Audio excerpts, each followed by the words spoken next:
আউযু বিল্লাহি মিনাশ শাইতানির রাজিম বিসমিল্লাহির রহমানির রহিম। প্রিয় শিক্ষার্থীবৃন্দ, আশা করি তোমরা সবাই ভালো আছো। আমরা আমাদের অনলাইন ক্লাসে আবার ফিরে এলাম ইনশাআল্লাহ। আমরা আজকে ষষ্ঠ অধ্যায় থেকে তোমাদেরকে পড়াবো এবং তোমরা আশা করি তোমাদের বই পুস্তক সব নিয়ে রেডি আছো।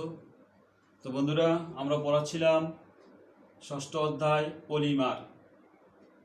এই পলিমার অনেকগুলো মনোমার নিয়ে তৈরি এবং একটা বিরাট অণু, আমরা বলি পলিমার একটা অণু, দীর্ঘ শিকল অণু এবং অনেকগুলো মনোমার নিয়ে তৈরি।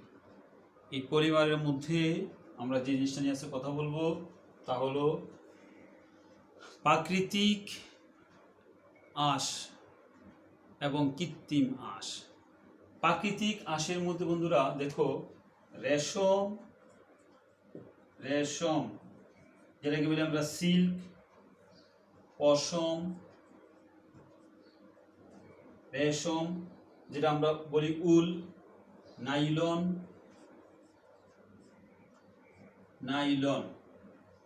আর একটা হলো রেয়ন। এগুলো হলো আমাদের প্রাকৃতিক তন্তু। এখন আসো আমরা রেশম নিয়ে কথা বলি, রেশম বা সিল্ক।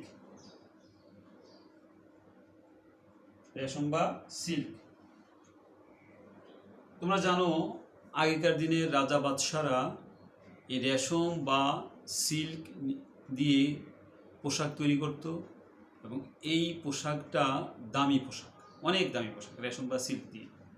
তো এই রেশম বা সিল্ক অনেক দামি পোশাক। তো মূলত ফাইব্রোয়েন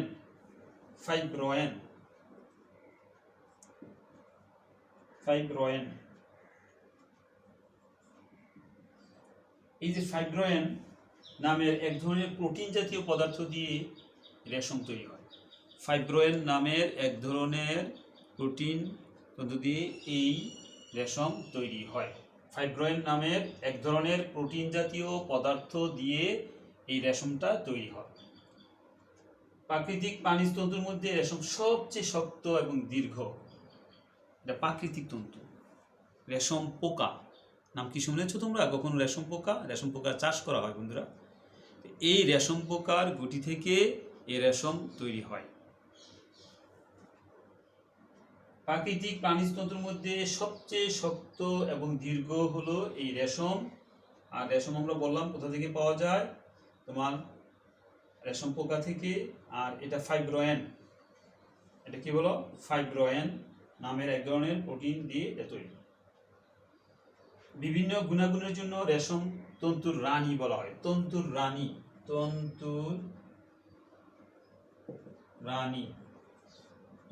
কাকে বলা হয়? এই রেশমকে বলা হয় তন্তুর রানী। কেন? এটা অনেক গুণাগুণ।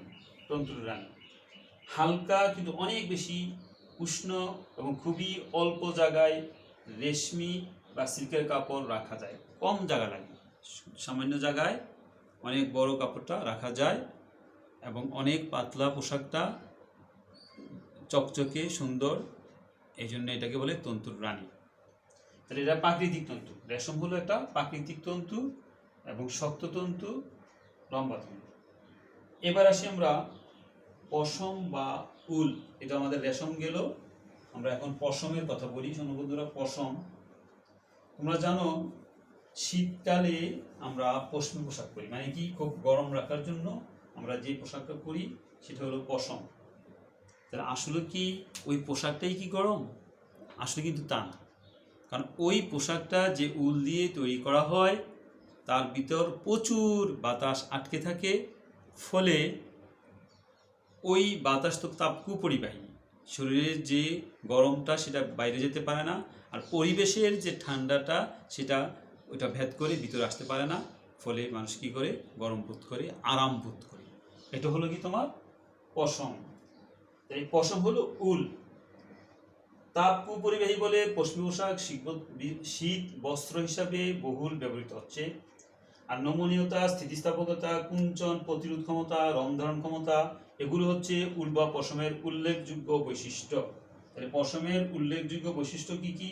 আমরা বলি আমরা তাপ, তোমার স্থিতিস্থাপকতা,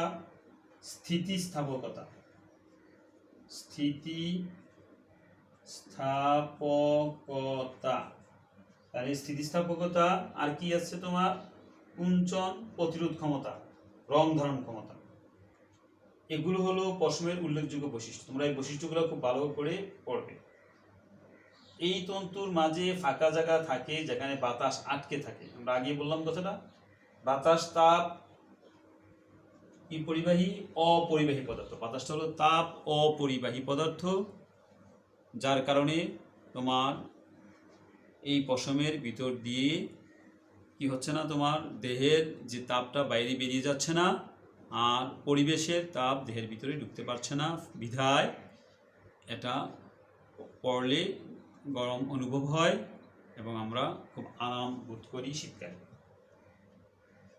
পশমি কাপড় পরে থাকলে শীতের দিনে শরীর থেকে তাপ বেরিয়ে যেতে পারে না, তাই এটি গায়ে দিলে আমরা গরম অনুভব করি। পশম একটি অতি প্রাচীন তন্তু, মনে রাখবা, অনেক প্রাচীন তন্তু হলো পশম। বিভিন্ন জাতের ভেড়া বা মেষের লোম থেকে,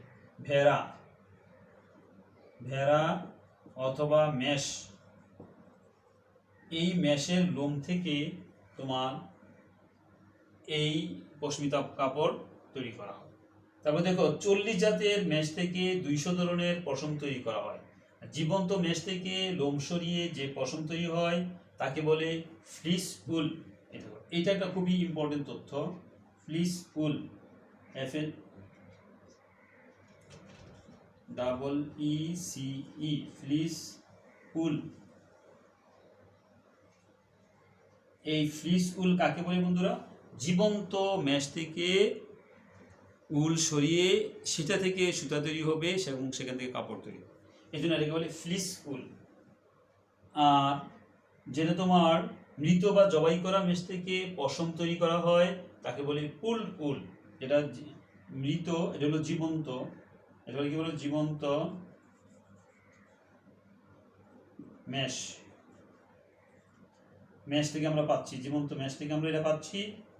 আর একটা পাচ্ছি কি তোমার মৃত অথবা জবাইকৃত, সেটাকে বললাম পুল উল।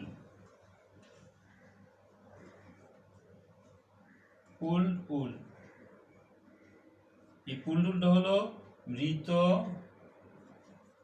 অথবা জবাইকৃত। বন্ধুরা, মৃত অথবা জবাইকৃত পশুর উল থেকে আমরা যে তোমার পশমটা পাচ্ছি সেটা হলো পুল উল। তাহলে 2 রকমের উল, একটা বললাম ফ্লিস উল, একটা বললাম পুল উল, 2 রকমের। এবার আসো,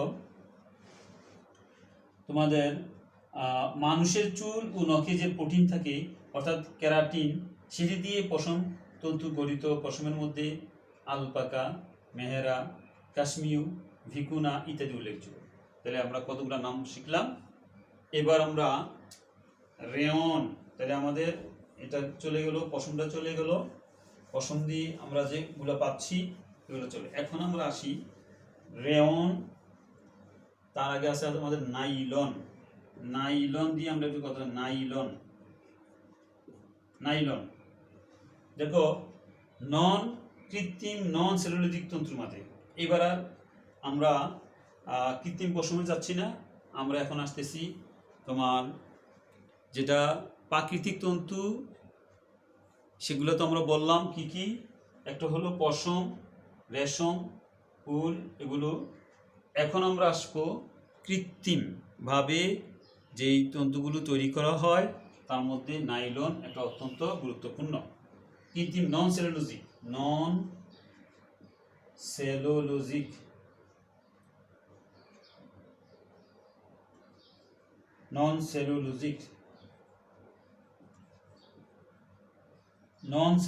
কৃত্রিম নন সেলুলোজিক তন্তু, নন সেলুলোজিক তন্তু মনে রাখবা, কৃত্রিম এবং নন সেলুলোজিক তন্তু, কৃত্রিম নন সেলুলোজিক তন্তু।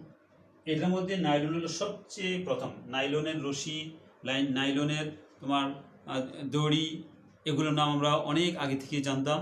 নাইলন কৃত্রিম যে তন্তুগুলো আছে তার মধ্যে নাইলন হলো অনেক অনেক পুরানো এবং সর্বপ্রধান। সাধারণত এডিপিক অ্যাসিড এবং হেক্সামিথিলিন ডাইএমিন নামক রাসায়নিক পদার্থের পলিমারকরণ প্রক্রিয়ার মাধ্যমে নাইলন তৈরি করা হয়। দেখো কি কি দিয়ে তৈরি করবে তুমি? Adipic acid adipic acid hexamethylene diamine plus hexamethylene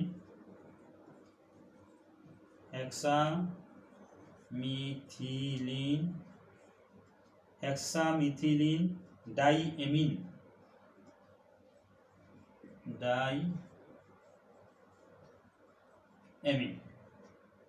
এই দুইটা জিনিস এডিপিক অ্যাসিড আর প্লাস হেক্সামিথিলিন ডাইএমিন, এই দুইটা যদি তুমি কি করো রাসায়নিকভাবে বিক্রিয়া ঘটাও তাহলে পলিমারকরণ প্রক্রিয়ার মাধ্যমে তৈরি হবে নাইলন। পলিমারকরণ প্রক্রিয়াটা কি হবে তোমার? পলিমারকরণ প্রক্রিয়া।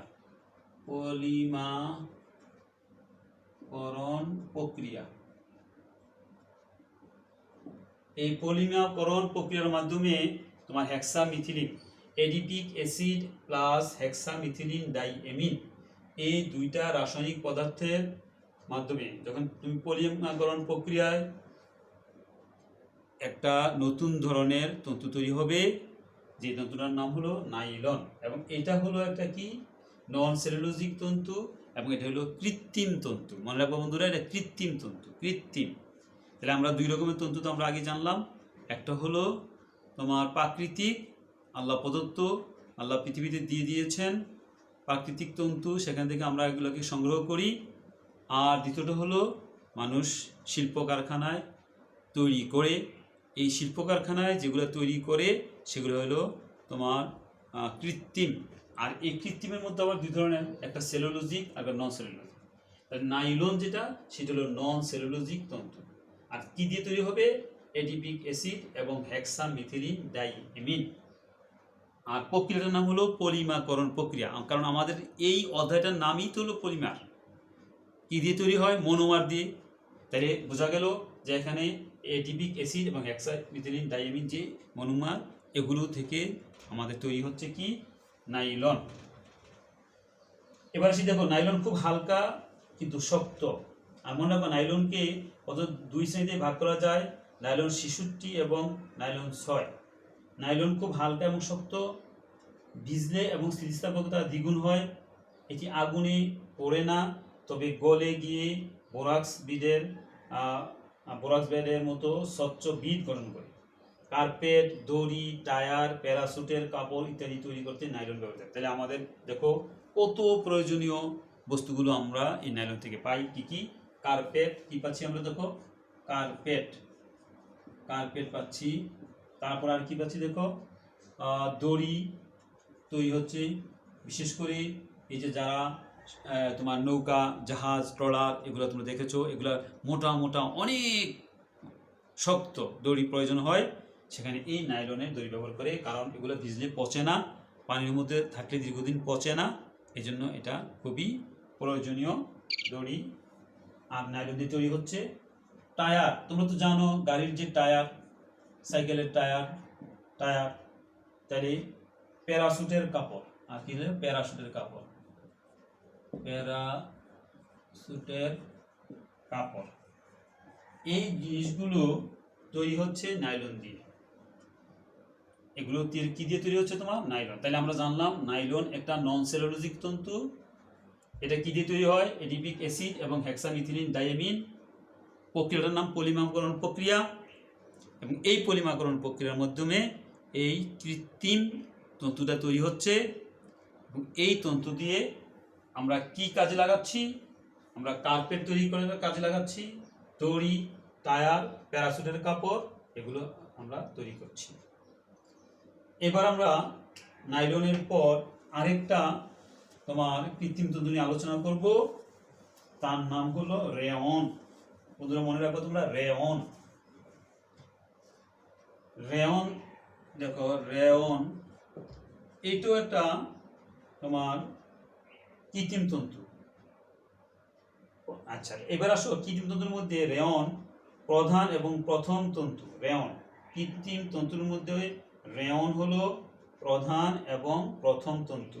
যদি পরীক্ষা আসে কৃত্রিম তন্তুর মধ্যে প্রথম এবং তোমার প্রধান কোনটি, তাহলে তোমরা বলবা রেয়ন। উদ্ভিদ সেলুলোজ ও প্রাণীজ পদার্থ থেকে রেয়ন তৈরি করা হয়। তাহলে উদ্ভিদ সেলুলোজ কি দিয়ে তৈরি হবে? উদ্ভিদ সেলুলোজ, উদ্ভিদ সেলুলোজ ও প্রাণীজ পদার্থ থেকে। আরেকটা কি? প্রাণীজ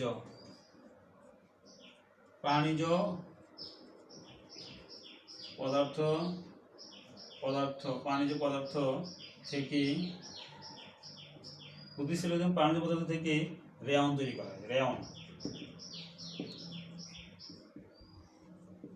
তৈরি করা হয়।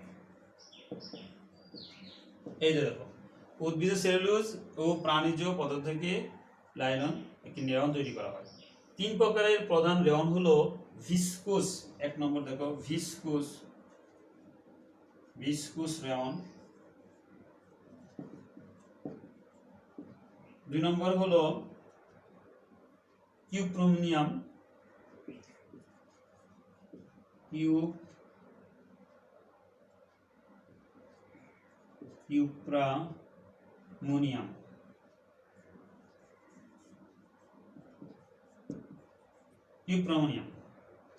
এবং এসিটেট।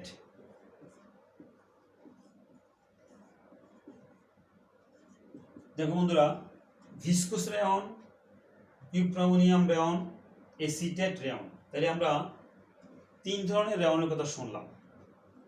এগুলো শুধু সুন্দর, উজ্জ্বল, মনোরম, অভিজাত এবং আকর্ষণীয় নয়, এগুলো মোটামুটি টেকসই। লৌহ অ্যাসিডের সাথে তেমন কোনো বিক্রিয়া করে না, কিন্তু ধাতব লবণের রেয়ন সহজে বিক্রিয়া করে। অধিক উত্তাপে রেয়ন গলে যায়, তাই রেয়ন কাপড়ে বেশি গরম ইস্ত্রি ব্যবহার করা যায় না। অর্থাৎ আয়রন যখন করা হয় তখন খুব গরম আয়রন এটাতে ব্যবহার করা যায় না। তো আমরা শুনলাম যে রেয়ন হলো কয় ধরনের? 3 ধরনের। কি কি? একটা হলো কি বললাম আমরা? ভিসকোস রেয়ন, 2টা হলো কিউপ্রামোনিয়াম রেয়ন, আর একটা বললাম এসিটেট রেয়ন। এই 3 ধরনের রেয়নের কথা আমরা শুনতে পেলাম। এবার আমরা তন্তু থেকে যে সুতা তৈরি করব তার কিছু কথা বলতেছি, শুনো। তন্তু দিয়ে সরাসরি কাপড় বানানো যায় না। তন্তু দিয়ে প্রথম সুতো তৈরি করতে হয়, আগে তৈরি করতে হয় সুতা দিয়ে তোমার, তারপর সেখান থেকে তুমি কাপড় তৈরি করবে।